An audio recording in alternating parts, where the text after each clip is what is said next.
¿Qué tal? Hoy vamos a meternos de lleno en una historia que suena casi a ciencia ficción, la historia de cómo uno de los medicamentos más comunes del mundo, la aspirina, se cruzó en el camino de una de las enfermedades más complejas, el cáncer. O sea, la pregunta es directa. ¿De verdad una simple aspirina podría ser un arma contra el cáncer? Parece increíble, ¿no? Bueno, esta pregunta ha sido el motor de décadas de investigación, y es un viaje fascinante que va desde la simple observación hasta la medicina de precisión más puntera que se puedan imaginar. Y lo curioso es que todo esto no arrancó en un laboratorio súper avanzado con tubos de ensayo y microscopios, no. Empezó de una forma mucho más humana, simplemente observando a miles y miles de personas a lo largo de los años.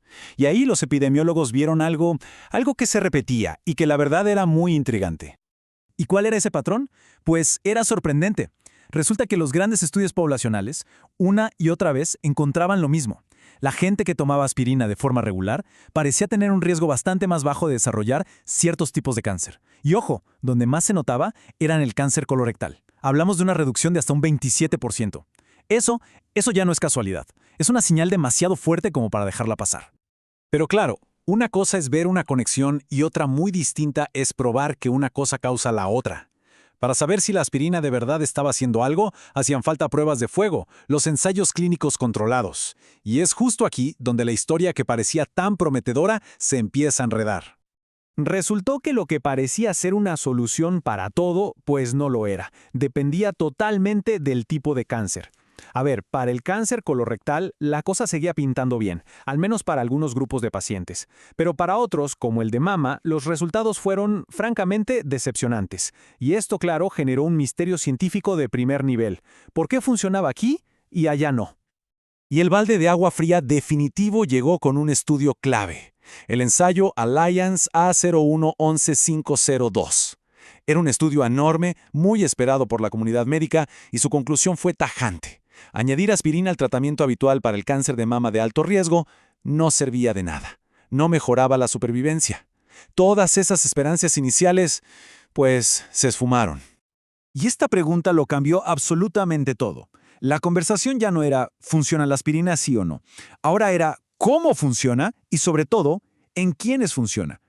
Para poder resolver este rompecabezas de resultados opuestos, los científicos se vieron obligados a bajar al nivel más profundo, al nivel molecular, para ver qué estaba pasando de verdad. Y lo que encontraron al mirar con ese supermicroscopio, por así decirlo, fue increíble. Descubrieron que la aspirina es muchísimo más que una pastilla para el dolor de cabeza. La forma en que interactúa con las células de un tumor es una red súper compleja de mecanismos biológicos. A ver, pensemos en los protagonistas de esta historia a nivel celular. Y uno de los personajes clave son las plaquetas. Sí, esas que conocemos porque ayudan a que la sangre coagule. Bueno, pues resulta que en el cáncer pueden jugar para el equipo contrario. Se convierten en una especie de guardaespaldas de las células tumorales. Se les pegan, forman un escudo protector y las ayudan a esconderse del sistema inmune para poder viajar y crear metástasis. Y aquí es donde la aspirina entra en acción como el héroe de la película. Lo que hace es inhibir una enzima, la COX-1, dentro de las plaquetas. Al hacer eso, frena en seco la producción de una molécula que es como el pegamento que las une. El resultado, las plaquetas ya no pueden formar ese escudo y las células del tumor quedan expuestas, vulnerables. Es, literalmente, como arrancarles su capa de invisibilidad. Pero esperen, que hay más. Porque la aspirina es como una navaja suiza. No solo se mete con las plaquetas, también tiene otros trucos. Por ejemplo, puede cambiar el ambiente alrededor del tumor para que a nuestras defensas les sea más fácil atacar. O puede obligar a las células cancerosas a entrar en un estado de jubilación forzada donde ya no se pueden dividir. Y por si fuera poco, también es capaz de bloquear las señales que los tumores usan para crecer a lo loco.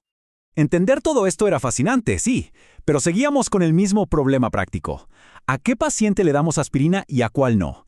La respuesta, el verdadero salto adelante, no estaba en la pastilla, sino en el propio tumor, en su ADN.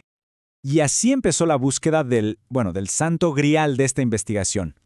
Una señal, un marcador biológico que estuviera en el tumor y que nos dijera, oye, a este paciente sí le va a funcionar la aspirina. Necesitaban encontrar esa llave genética. Y la encontraron. La llave tiene un nombre, mutación PIK3CA. A ver, para que nos entendamos, tener esta mutación en un tumor es como si el acelerador del crecimiento de las células se quedara atascado, siempre a fondo.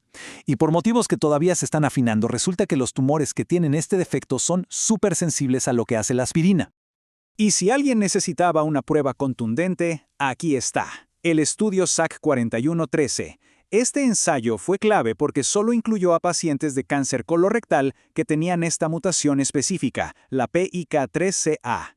Los resultados, miren, fueron espectaculares. En el grupo con aspirina, casi un 87% seguía sin enfermedad después de 5 años. En el grupo con placebo, esa cifra era de menos del 73%. Esta era la evidencia sólida, la prueba irrefutable que todo el mundo estaba buscando. Esto es clave. Ya no estamos hablando de una corazonada o una teoría. La mutación PIK3CA es, hoy por hoy, un predictor fiable. ¿Qué quiere decir esto en la práctica? Que se puede tomar una muestra del tumor de un paciente, analizarla, y si tiene esta mutación, sabemos con bastante certeza que la aspirina tiene muchas chances de ayudar. Y esto, amigos, es la medicina de precisión en su máxima expresión. Es el fin de la era del café para todos, de darle el mismo tratamiento a todo el mundo. Ahora estamos entrando en una nueva fase, donde el tratamiento se diseña a medida, guiado por la genética única de cada tumor. Si vemos el panorama completo, la historia se cuenta sola. Miren, los estudios como el SAC o el ARTIS, que se centraron en pacientes con la mutación, encontraron un beneficio claro. Pero, por otro lado, estudios como el Alliance en cáncer de mama o el de CHIA en pacientes sin seleccionar genéticamente, no vieron ninguna mejora. El mensaje es contundente. Sin el biomarcador, el efecto de la aspirina simplemente desaparece, se diluye. Entonces, para que quede súper claro cuál es la conclusión a día de hoy, es simple y directa. La evidencia clínica no apoya el uso de aspirina para la mayoría de los cánceres, no. La única excepción con datos sólidos que la respaldan es para pacientes con cáncer colorectal operado y que además su tumor tenga la famosa mutación PIK3K, solo en ese caso. Pero ojo, la historia no se acaba acá, ni mucho menos. La investigación sigue a toda máquina. Ahora se busca confirmar aún más el papel de PIK3CA, pero también encontrar otros biomarcadores. Se está trabajando en encontrar la dosis ideal, el tiempo de tratamiento perfecto y quizá lo más emocionante, se está explorando si la aspirina podría hacer equipo con las terapias más modernas, como la inmunoterapia, para crear un combo todavía más potente. Y toda esta increíble saga de la aspirina nos deja pensando, ¿no? Nos lleva a una pregunta final. ¿Cuántos otros medicamentos de uso diario, de esos que tenemos en casa, podrían tener un potencial anticancerígeno escondido? No como una cura mágica para todo, sino como esto, una herramienta de alta precisión para el paciente correcto en el momento correcto.